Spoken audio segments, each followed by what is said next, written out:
Hello everyone, it's Thursday on Your View. Welcome to the show. I am Morayo Afolabi Brown. As always, I have the ladies with me. Hello, ladies of Your View. Hi, excellent Hi, morning. BC. Good to see you again. I'm doing amazing. Doing? This food, a price hike of food items is affecting everybody. So I called my help yesterday. I said, Madam, you see that one that you will cook jollof rice as if it's party rice every Wednesday? It has to stop. Let the jollof rice be white. I prefer it that way. White jollof? Yes, so I said, everybody go and, wanted this, I said, go and boil yam. I'm using palm oil. My son was like, Mom, palm oil? I said, yes, that's what I grew up eating. We have to adjust, so I can't be spending everything I have on food. And, it just brings me to understand that everybody is feeling this one way or the other. It's time for us to start adjusting all those excesses, find a way to cut it. Who has started a business for my 12. I mean, she mentioned it to me before, but I never really took it serious. But now I need my 12 because I cannot be buying on the road anymore because it's expensive. So I had to call her. She now gave me the bill of everything I had to buy. I said, Madam, in my entire life, I have never coughed out this amount of money because of food. Like at once. Like I had to really sit down and have a conversation with my husband. Like sitting. This thing, we have to just buy this bulk. If not, or else. Because this buying on the road is just crazy. Yeah. It doesn't make sense. Like, I've been hearing all the stories about onions, how it has gone up. But someone suggested, you know how you're reading through social media, it says it's better to buy from the supermarkets in the mall because they already still have like the old price. So you're able to get, which is what I did. I was able to buy more onions from the old price. Yes, from the mall. It was a lot more than when I went into the market where they were counting. But my mom was also saying to me that most of these onions comes mostly from, Katsina State, Jigawa State. Most of them are caught up in this insecurity. They are unable to go to their farms. Wow. So it's affecting, of course, the value chain all the way down to us. And that's why it's important. Yeah. How you guys happen? Let's. Well, what did we watch? The American elections. Yeah, so I didn't sleep. In fact, I was up till like 2 a.m. When I just got tired, I said, please, let Arizona come in. Let us know in Nevada. Let us do this. Because I was really, really getting tired. It just reminds me of our own kind of elections. With all the back and forth. I'm suing this person. Oh, somebody's stealing the votes. I'm like, whoa, America is so Africa right now. Imagine. No, for Trump to even be saying that Michigan was rigged, I was like, yeah?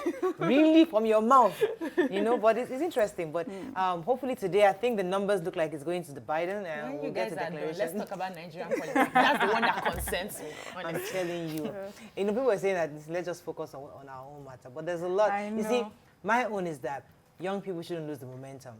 It's a bit silent now. Everybody's quiet, but the truth is that they must continue to talk and speak because the thing is that we need to birth new leaders, and this is the time for us to now identify where those leaders are.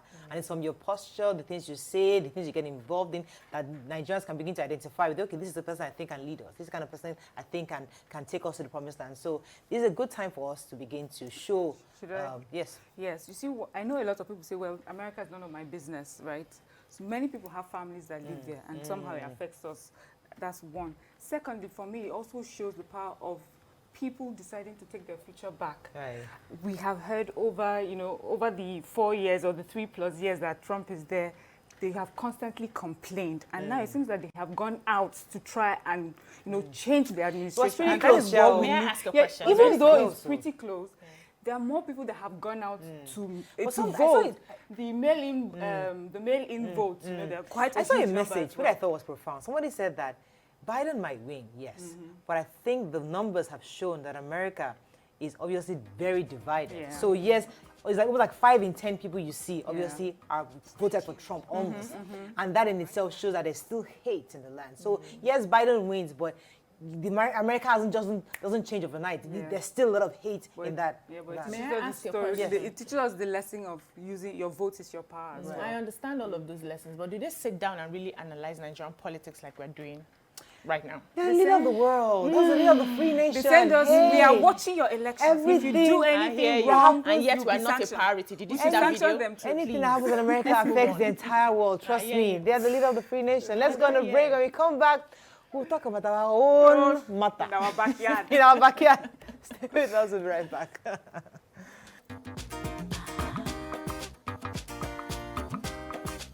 Stay tuned. Your View will be right back. Thanks for staying with us. We're going to start with the nation. Biden close to victory. When the count is finished, according to Biden, we believe we will be winners. Now every vote must be counted. No one's going to take our democracy away from us, not now, not ever. That's according to Biden. Review of public officers' pay begins. Mass metering initiative to end estimated billing, says Buhari. Sanwo-Olu signs executive order to rebuild Lagos. Hashtag NSAS, Southwest ministers seek compensation for victims. Varsities to remain shut as government ASU talks collapse. Why are you laughing? Inspector Fash. Yeah. So Inspector Fash yes, has given a report. He gave a report, yes. So the ministers from the Southwest region have given a report to the Federal Executive Council, and they made some recommendations. And one of it is saying that, please, the incident at the Lekki toll gate that happened on the 20th of October needs to be investigated, and the outcome needs to be made public for Nigerians to be carried along. He also recommended that justice needs to be served for those who have lost lives and property and things like that. He recommended also that the National Orientation Agency and formal education needs to be revitalized. He made a very interesting recommendation. He says we should focus on etiquette, local reasoning, critical thinking, solution seeking, empathy, self-respect, civic duty, and human rights. And I know that many times we tend to focus on the big institutional things, but sometimes great change happens really when people have this better understanding of what is expected of them and things like that. So I agree. Exactly. Metering, mass metering. Yeah. Good news, they will start saying it. So the mass metering initiative from the federal government has started. They've started giving out meters in parts of Kano, Kaduna, Lagos, and Abuja. Now, the president has said that they are making funds immediately for the discos. They want to be able to give about 1 million meters, and it's going to be at no cost to the consumers. Another thing they talked about is the fact that they are going to be sourcing the meters locally, that way to create employment and job opportunities for people, that hopefully you get to pay for what you use. So they are covering about 30 million consumers. In this. Now, when I read that tweet, because what the paper said is a bit different from the tweet exactly was that they are making funds available to the discos? Immediately to the discos to roll out 1 million meters. So when we say the distribution, we're not sure it's been distributed yet. They are still going to source it internally. They're going to source it internally from local manufacturers to begin to distribute. Yeah, but the paper says they've started in some states already. Lagos, Kano. I just really hope so. Yeah. Moving on now to Daily Sun. ICC, that's International Criminal Court, opens inquiry on the hashtag NSAS protest crimes. Dangote's fertilizer plants ready December, refinery next year. Biden leads in tight U.S. presidential elections. Lekki tollgate shooting, Southwest ministers demand probe of military's role. Medical doctor, 3 others kidnapped in Calabar. 2 Nigerians win U.S. state assembly seats. And Oyigbo, we won't abandon Igbos in Rivers, says Ohaneze. Youth leaders demand prosecution of soldiers. Okay, let's start with Lagos State. Which one? Lagos It's State. under that. Lagos. Sanwo-Olu signs executive order. Yes, I have that, so the governor of Lagos State, Sanwo-Olu, has signed an executive order for the rebuilding of the state following the massive destruction of property we saw a few weeks back. So aside from that executive order, he has also constituted an 8-board member for the new Lagos Rebuilding Trust Fund Committee, and also set up another 6 committee. I want to quickly mention what the committee is. Okay, Business Continuity Committee, Assessment Committee, Planning Committee, Execution, Measurement and Evaluation Committee, Security and Enforcement Committee, and Communication and Community Engagement Committee. Right. He's also saying that this is a time for us to come together and rebuild Lagos. He's gotten a lot of organizations trying to support Lagos State in terms of rebuilding. So let's see what happens. Dangote Refinery, the Group Executive Director, Projects and Portfolio Management, Edwin Devakumar, was speaking yesterday, and he says that the refinery is very close to completion, that they're about 80% close to completion. The delay was caused, of course, by the pandemic and how it had stopped most of their manufacturing, most of the things that they needed for the refinery in the countries that they were being manufactured. Of course, they had the lockdown and things like that, so it had affected that. Questions were asked if once this refinery sets up it will affect the prices of our petroleum products within Nigeria. It says it's really about demand and supply. When demand is high, prices, you know, and when supply is high, prices low, you know, things like that. So demand and supply. And they also made an important, he said that there's been a report where it was said some of their staff members were shot at by police officers because they were requesting for pay. And he says that most of their workers are subcontractors. So they have their employer and they work with them. And the problem that they have with their employer, and it's really malicious to put that sort of story out there. Okay, I was going to take 2 stories, but I'm not sure. Let me see if I can just take the Nigerians who won a U.S. Senate seat. There's a Nigerian Oye Owelewa. He became the first Nigerian American to be elected U.S. Senate in D.C. And also we have Esther Agbaje, who has been elected into the Minnesota House of Representatives on Tuesday. Congratulations to them. These are Nigerians, Nigerian doing Americans amazing. who have now become leaders in America. And finally, the International Criminal Court has open inquiry. I thought that was also an important story to take because yes, it is. Many people actually petitioned them. So they confirmed to BBC that they'll be conducting preliminary investigation to even see if the criteria have been met for investigation under the Rome Statute Act. Okay, moving on now to Vanguard. NSAS World Court X-rays crimes against protesters. We just talked about that. Voter registration takes off Q1 2021. Sanwo-Olu signs executive order. We talked about that. How I was shot, abandoned by police in Abuja, estate manager tells panel. 2021 budget, drama as NEC chair accountant failed to produce evidence of 2 billion naira office renovation. Restructuring, Agbakuba seeks devolution of power to states, reserve power for federal government. FG states owing 154 billion naira in taxes, says Ramfak. And you can't dictate to us anymore, Southern Middle Belt leaders tell North.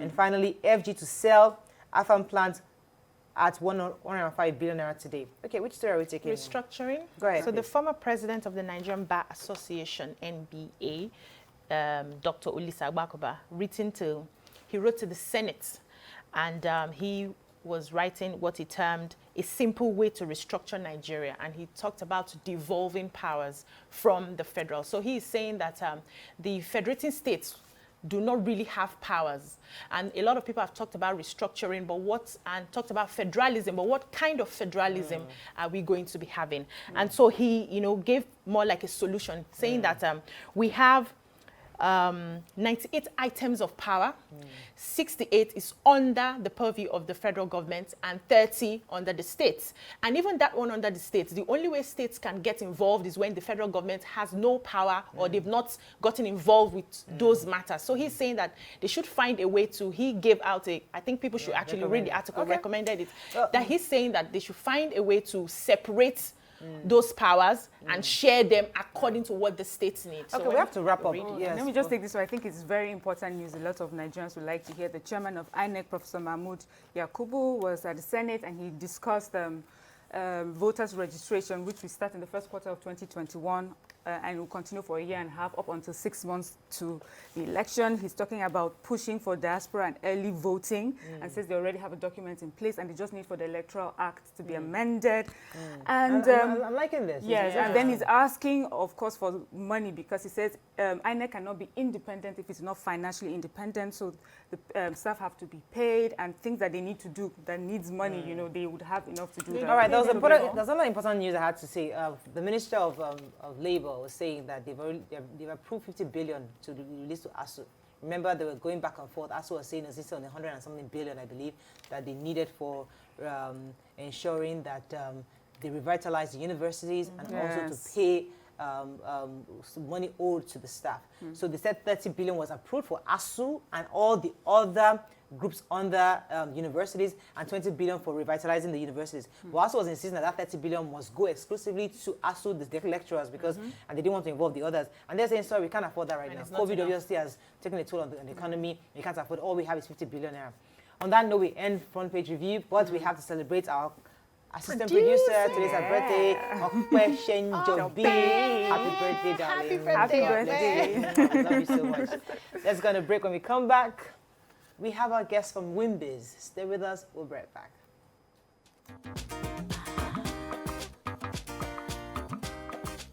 Stay tuned. Your View will be right back. Thanks for staying with us. So, WIMBIZ will be having their conference tomorrow. We have with us Tosin Adefeko. Welcome to the show, Tosin. Are you there? I'm here. Thank you, ladies. Congratulations. I hear WIMBIZ conference is coming up tomorrow. So tell us about this year's conference, which I hear is also virtual. Hi, Mara. Yes. Hello. Yes. Tell us about this year's conference, which you are told is virtual. Yes, this year's conference is virtual. Right. As I was saying earlier on, I don't know if this is a continuation of our conversation and if you want me to recap, but basically the conference is always held physically. But due to the pandemic this year, we decided, of course, to leverage and pivot and go on to still give a quality conference to our delegates virtually. And they can register on our website. It's tomorrow. There's still the opportunity of the next 24 hours to register. We've kept it open, unlike before that we would have closed registration by now. But since it's virtual, we've kept it open till tomorrow, and delegates that are interested can still log on. Okay, Tosin, for the benefit of those who are just hearing about WIMBIZ for the first time, could you tell us what the WIMBIZ annual conference is all about? Okay, basically, in line with WIMBIZ's vision to inspire, empower, and advocate for women, the conference is the flagship event that basically allows key speakers and experts across different industries to come and talk to delegates to inspire them, challenge them, to educate them, to maximize their potential. Rise up to challenges of work, rise up to the challenges of life, rise up to family requirements. There are plenary sessions that speak to even softer topics as soft as emotional issues you would find. Mental health challenges. So it cuts across, ranging from business, family, entrepreneurship, politics even. So it cuts across. There's something for everyone. Let me just put it that way.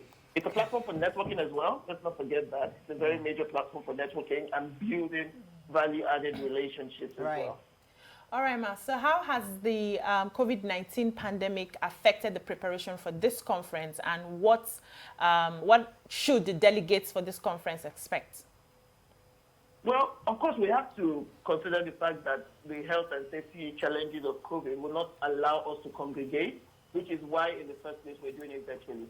But what we made sure that we didn't skim on is the quality of our speakers.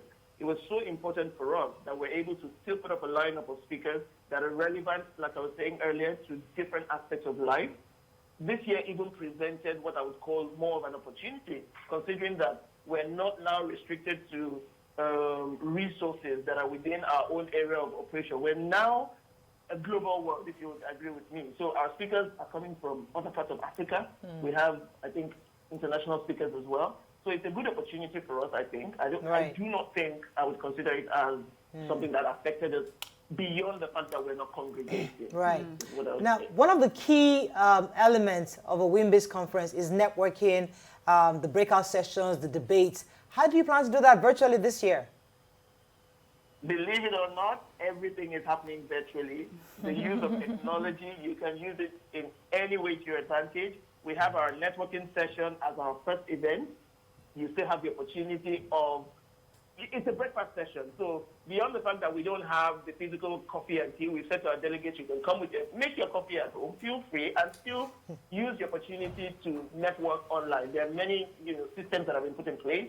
We also have someone that represents networking that has done well, networking herself as our anchor for the day, Osaya Lele, for whoever is familiar with her. She's anchoring that session, and many other activities lined up. So the virtual networking sessions will still be as useful as the physical ones as well. Okay, so every year you have a theme. What is this year's theme, and what message do you hope it conveys to people? Okay, this year's theme is the shift, recalibrate. The most important thing to take out of this year is the fact that this year is the year I'll call the year of the unknown. Everything that has happened to us this year is nothing anyone expected. It's been unprecedented. So the mere fact that we didn't expect the happenings, but we're still able to look for the opportunities within the COVID and the pandemic is what I would call, a very strong point for all of us. And this is an opportunity for us to discuss the past, discuss the future, and all the potentials that exist therein. So that shift, what are the opportunities that are existing within the current world that we now find ourselves in? And how can we all sit back and recalibrate?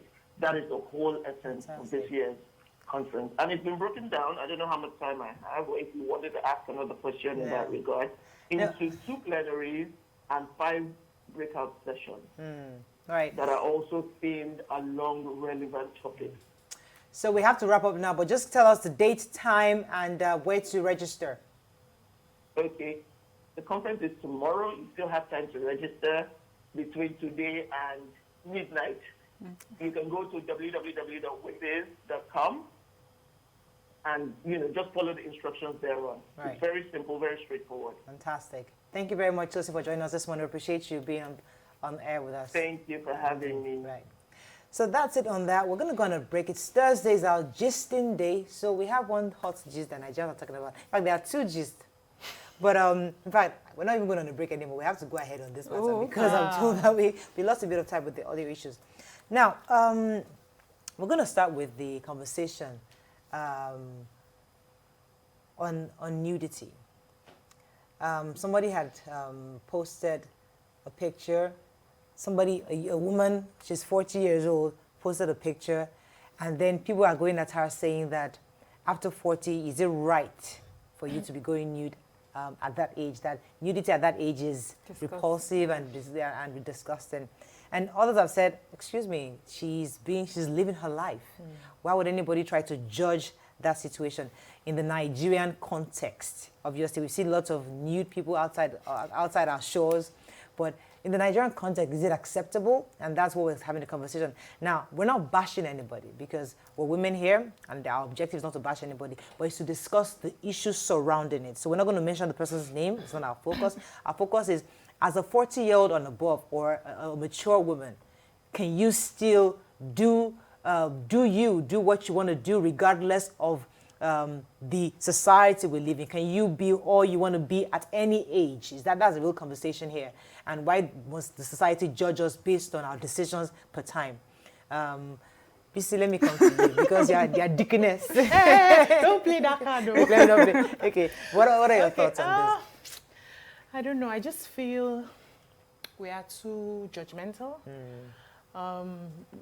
That sort of picture is what we'll see a Kim Kardashian or a Nicki Minaj or somebody else outside the country put up, and you see people gushing, oh God, you're so beautiful, you're so this one, you're so that one. But once it's a Nigerian, that's when we now put on our cap, our holy cap, our sanctimonious cap, our judgment cap. You are 40, you are 50, you shouldn't do this, you shouldn't do that. I think we should get to evolve to a point where whatever somebody does that does not affect you, does not hurt you, does not kill you, does not, take food out of your mouth, does not squash you, whatever it is, that person should be allowed to be themselves. Now, this particular person in question, I don't know why I didn't want to mention her name, she's a celebrity. And we know that nudity is what is selling for them right now. And she decides to do something and look good doing it, and then we come with all of those. It's not this. You think about your son, think about that. I think you are just taking Panadol for another person's headache. I've seen celebrities over time, even on this set, who we felt their parents did not live that sanctimonious sort of life, but they turned out to be amazing people today. So everybody's path is different. If you don't like what you see on somebody's page, I always say this: please unfollow. Don't watch. If it disturbs your eyesight, there was a celebrity I was following sometime, and then he released the song, and all of a sudden I was just seeing naked women dancing and all of that. And I know that anytime I pick up my phone, kids, and they will come, Mommy, what are you doing? I unfollowed. For my sake and for the sake of my children. So protect your children. Everybody cannot train your children for you. I don't, but see, okay, let me come to Marian. Let me get your initial thoughts, because we always have to bring things back to our own African context. Yes, it's good to look at, to see them do it, when it comes to us, we see it in a totally different lens. It's not the same lens we used to see the Kim Kardashian. Why are we changing lens? Why are we changing lens? You know, I wasn't too keen on discussing this issue.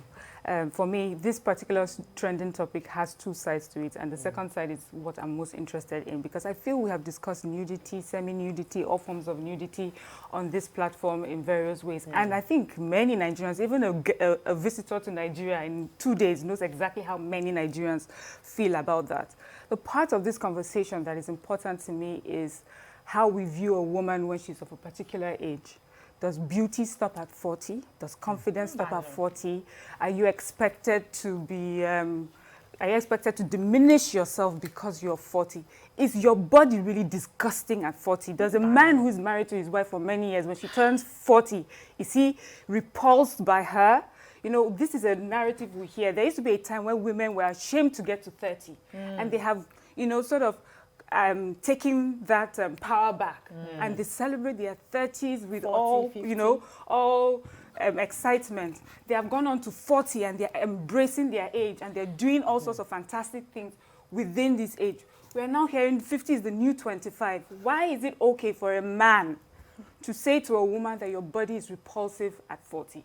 Now, I'm not talking about posting of the nudity or not. I'm talking of this narrative, this rhetoric we hear the audacity, often. right? Yeah, not necessarily the audacity. Yes, the audacity, but he has the right to his opinion. But my own is, even if it's not spoken, it is suggested that when you're 40, it should be. You should diminish yourself. Okay, but there's a word too much. There's a word you use that I think I'd like us to talk about: confidence. I mean, does showing nudity show confidence? Does that exude confidence in any way?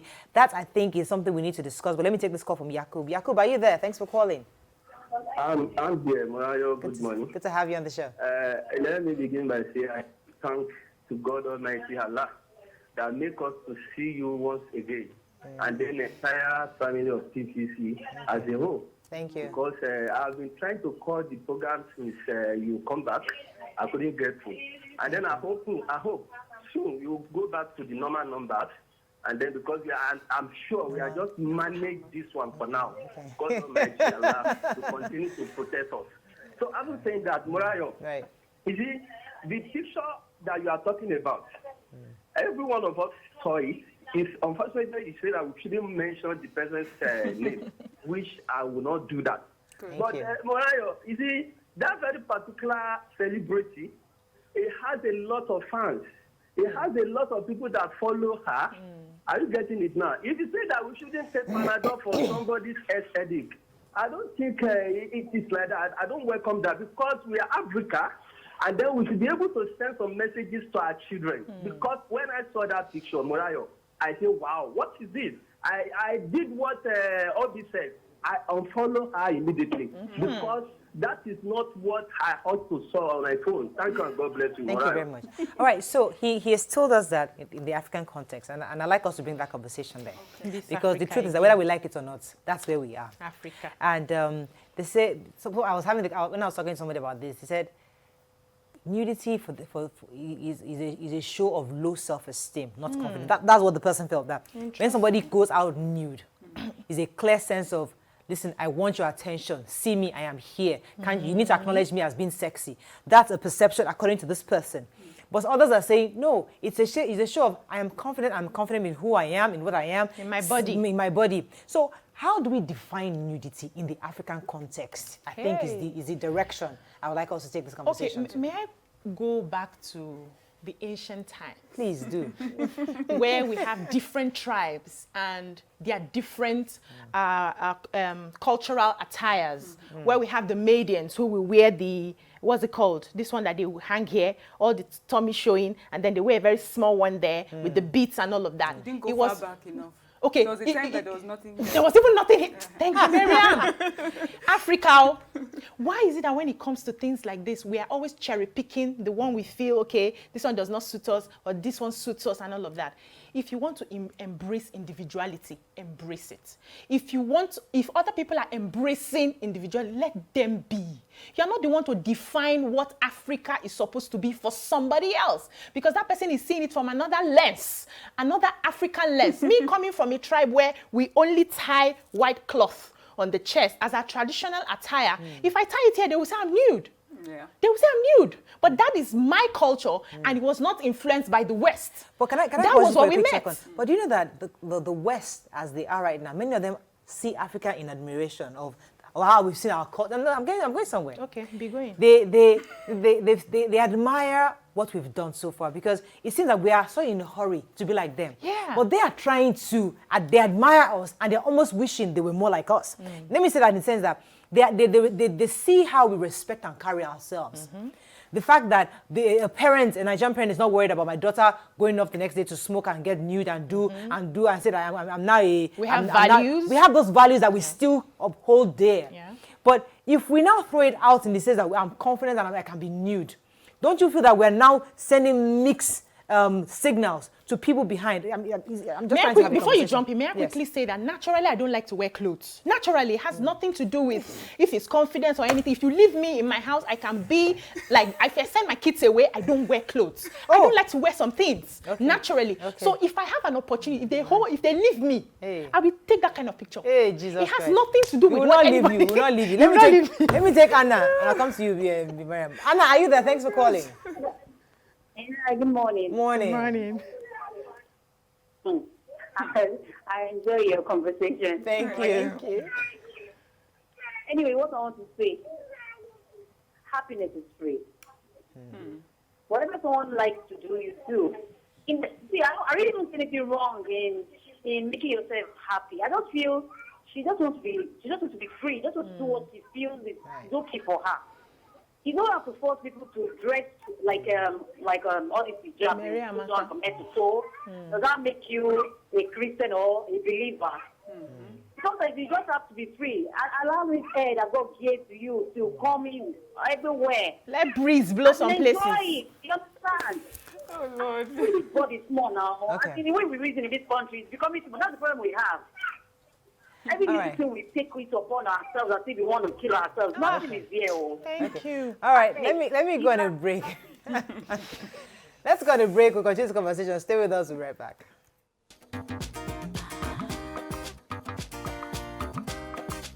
Stay tuned.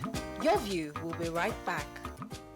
Thanks for staying with us. So we're still on this conversation. Yes, Miriam had a point to want to make. Yes, so you were talking about taking it back to culture. And interestingly, as you have mentioned, Obiodulu, nudity, has sort of, it is part of our culture for going back to tradition. But of course, we know that culture evolves. But I found this very interesting article, and it talked about the Igbo women in pre-colonial times.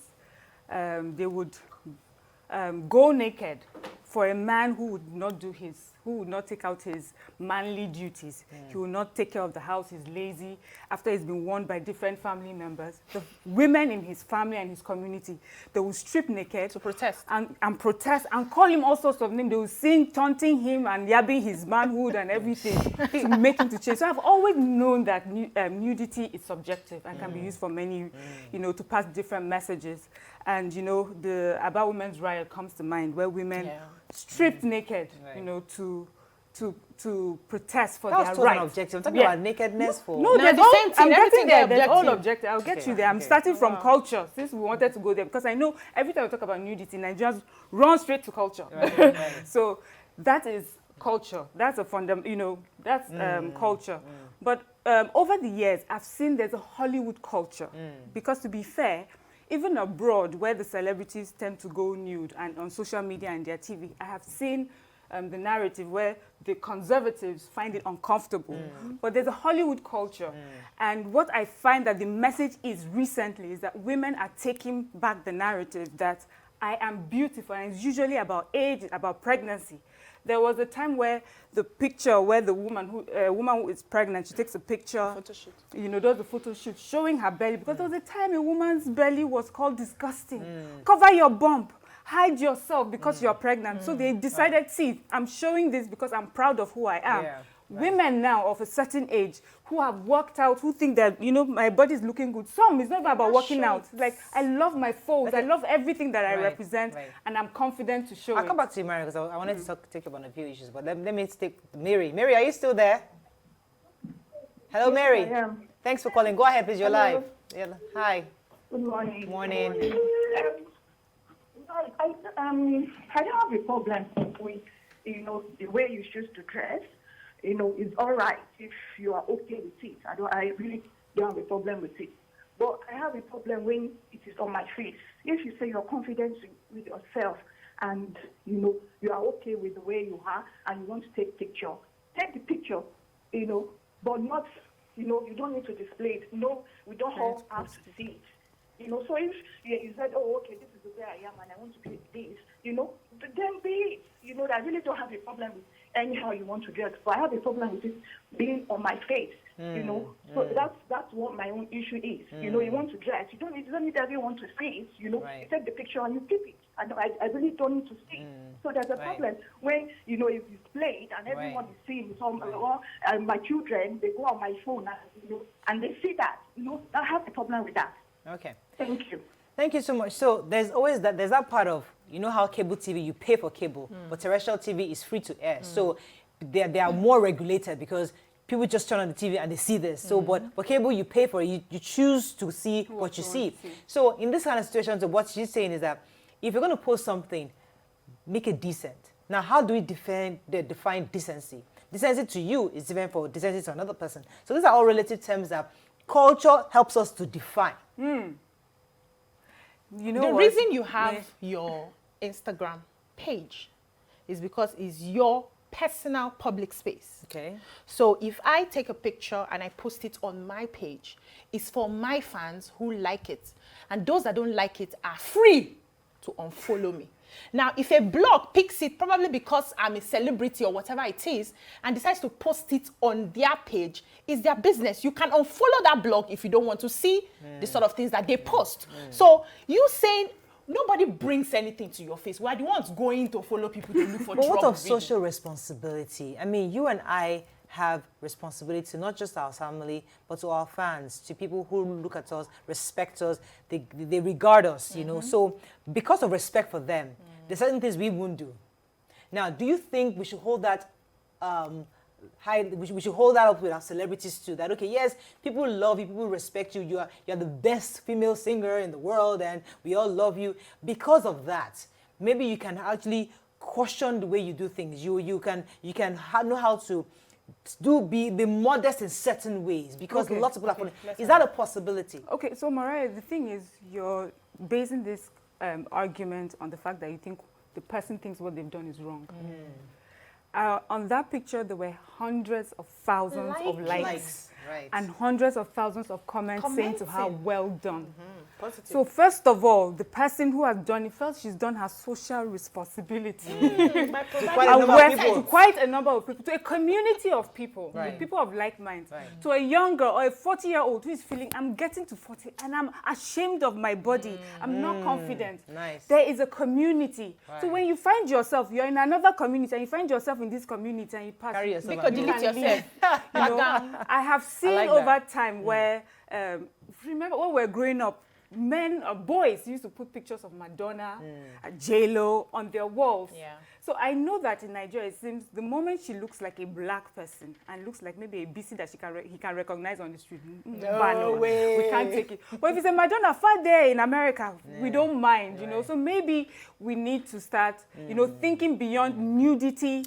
Thank you. We should look at nudity as that it means many things to different people and accommodate that. I said to myself, would I ever see? I mean, there are some people that I admire that people probably just feel as if you act like you're old school. I mean, I can never see. You are old school. I can never see. That's your style. I mean, these are people that I admire. Okay. Like I can't see a Ibukwa Woshika. Those are things. So with all due respect, imagine if she wanted to make a point and they said to make that point, she was so upset she went naked. What would it be, her nudity or the fact that she went that far to pass the message? So that is how I see nudity. Subjective. Let me take this call. Okay. Let me just digest that information. Bola, are you there? Thanks for calling. Hello. Folabi, go ahead. I do apologize. Folabi, go ahead, please. Yeah. Okay. My take in this is this. I don't see anything wrong in nudity. Okay. But I'd rather have a woman do it for me. And even if you're not any woman as a celebrity, I think it's all about you and people that believe in you. I don't know the extent of Nudity the lady in question has posted. I've not seen the picture. But I think it's not about Africa or where we're from or any part of the world. See, this thing, man, I have a 13-year-old, I have a 12-year-old. You know, we all have kids that goes online like anytime. Maybe they're on Instagram that follow. So what I see now is that I see it as an avenue of promoting liberty, and a 15-year-old, she feels that is the right thing to do. A 13-year-old girl, a 15-year-old feels that's the right thing to do. And, you know, we think at the end of the day, how the person depends on how a 25-year-old or a 30-year-old will take it. I'm an also if I have a do that. All right. Thank you very much for your So I personally think that everybody has their markets, and you should focus on your audience. So whatever it is that you're selling, if you're in the nudity department, you're in the covering department, you're any department, focus on the people that want to buy your market. And as long as you're making it in that your space, people, you will always have people who will disagree with you, okay? And that's okay. It's part of life. Nobody will see, everybody 100% cannot say what you have done is good, no matter how good it is. We'll always have people on the other side. So I think we'd like to wrap up. And may I quickly also say that there was a very important point Miriam mentioned, and I wanted to say that I think we should move away from body shaming women because of how they look at a certain age. So when you get to, you should wear this, you should cover this, you should do this, forgetting that we are all aging together. The men as well, when they are aging, some things sag, and we don't body shame them. We don't say, okay, please go and make sure the bag is now baggy. Don't we wear have to wrap up, unfortunately. Let me just take okay, yes. So YK sent we have loads of tweets on this. Yeah. So she says, correction, ladies, African women showing their bodies was not done in a sensual way. The way this picture was showing sexuality. I think sexuality is in the eye of the beholder. And finally, I think we have to wrap up on this, but this whole thing is relative. There's some people that see that picture and see it as an inspiration to lose weight, to feel better, to feel. Some feel they didn't even show enough. If she can feel that confident to do that, I can also do the same thing. So that is enough inspiration for others. Others feel it is slutty. I mean, it depends on how you say it. But either way, I think that everybody to his own, and let us be responsible for our own pages. Let's go on a break. When we come back, still more on hot topics. Stay with us. We'll be right back.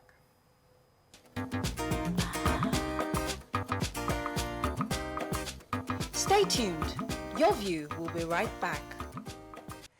All right, thanks for staying with us. So there's another hot topic that is close to my heart, because these are topics. This is about a woman who, part of the women I admire personally. So there's a story causing serious controversy on social media. According to a Nigerian pastor, she said that if a man's life does not appreciate after marriage, the wife is a witch. We would like to hear your thoughts on this. Now, you see, Nigerians know how to sensationalize and the whole thing. Drag these things. So I personally, and I'm not speaking for her, I just feel that, you know, when you're talking, I don't think she said it intentionally that way to say you're a witch, like you guys think, witch.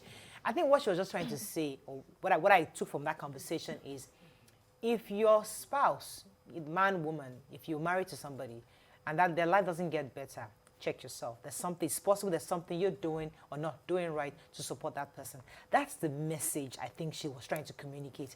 But either way, everybody now took it out of context and started, that's how I see it. No, I even thought what she was trying to communicate was that there's some women who depend for everything on one spouse and not allowing for that spouse to flourish because you're asking for the littlest thing that you can afford to do for yourself. Oh yeah, that's also part of the message. Yes. So because I watched the video. I didn't even know we were going to talk about it. We just watched and I was, gisting about it. So watching the video, I understood where she was coming from. She was trying to empower women that you shouldn't just marry and just allow the man do everything, depend on the man for everything. You should bring value, you should bring something to the table. And it's the message. It's the message. Wait, hold on. It's the message that you will give. But she said, her words now. If your husband doesn't accelerate after he marries you, you are a witch. So the problem people had was that witch. And that's because most times people feel that you put a lot of pressure on the women, that if anything goes wrong in the marriage, it's the woman's fault. Now, she also quoted the scriptures, which says, he that findeth a man. So let me establish, first of all, that I believe in what she said. I don't agree with the word witch. I feel that's not the word she would have used in that place, you know, the way Nigerians use words. But that's not what she was trying to say. So I believe what she's trying to say. But I am also seeing it from the angle of women taking responsibility for every failure that happens in a marriage. Good. And so the scripture says, he that findeth a wife findeth a good thing and obtaineth favor from the Lord. Now, we lose the focus of he that findeth, forgetting that there's if you read that scriptures very well, there's a responsibility for the man to find. And that tells me that when he said he that findeth, that means that not all men will find. Not all he will find. So he that findeth. I feel I'm in church. No. Hey, hold on now. He wants to go, you're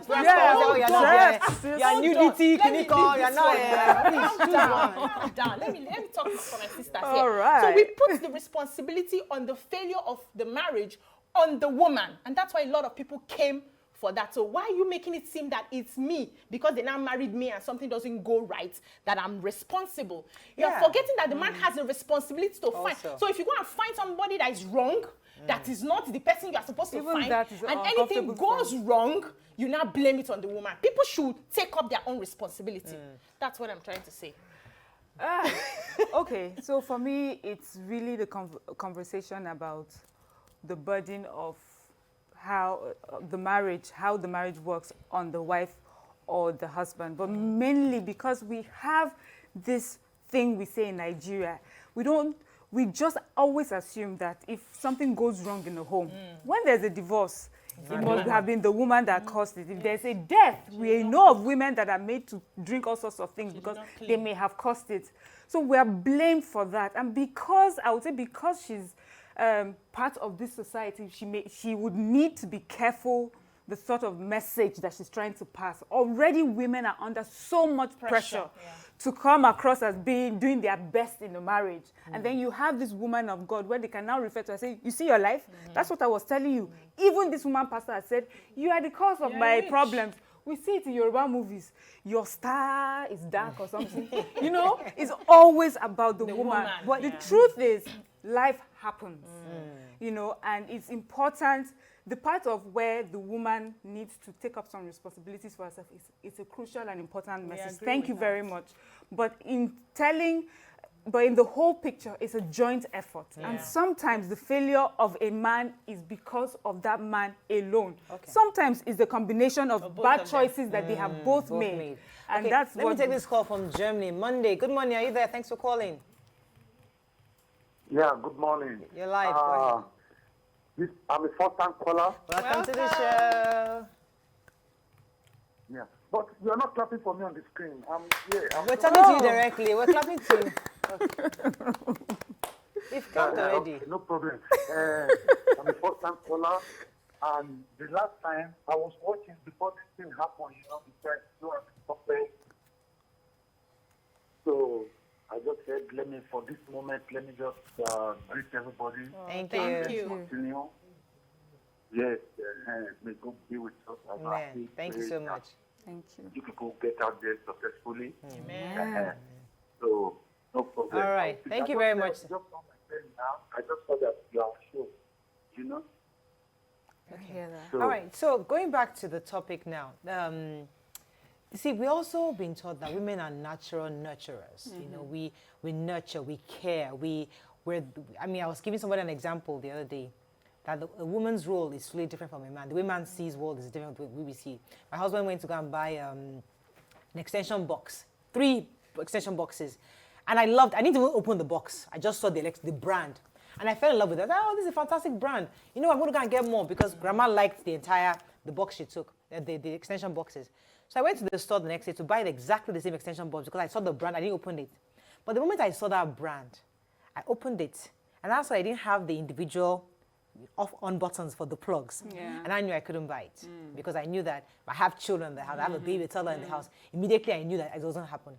So as a man, analytically, oh, this is a good brand, he bought it. I went there, I thought it was a great thing, and I realized I couldn't buy it because I was a woman. So a woman, obviously, we have different ways, we see the world in different ways. And the way you see a family is different the way a man sees a family. So I said that to say this, that a woman's job really is biblically also is to build the home. So they taught us now, Proverbs 31 woman. That's who they trained us to be.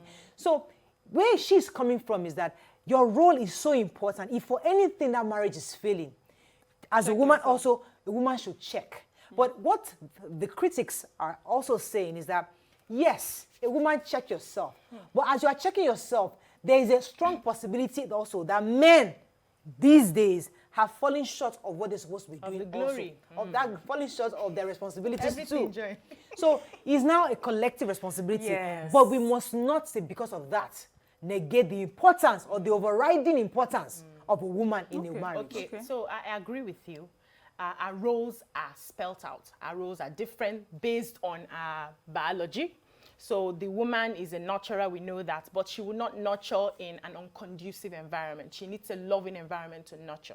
And anything can happen in that marriage where she's being stifled and she can't nurture properly. So we don't just say because you are the nurturer, nurture and nurture yourself to death when the environment is not conducive for her to, you know, they say you give a woman a seed and she gives you a fruit. You give her a house and she gives you a home. You know, you need to give her something for her to birth something for you. So I had a conversation with my, I don't want to be talking, let me just say it, with my husband yesterday, and I was gisting him of one show we had where Nima had to call in. I was saying, it's the woman's job to keep the home, to do this.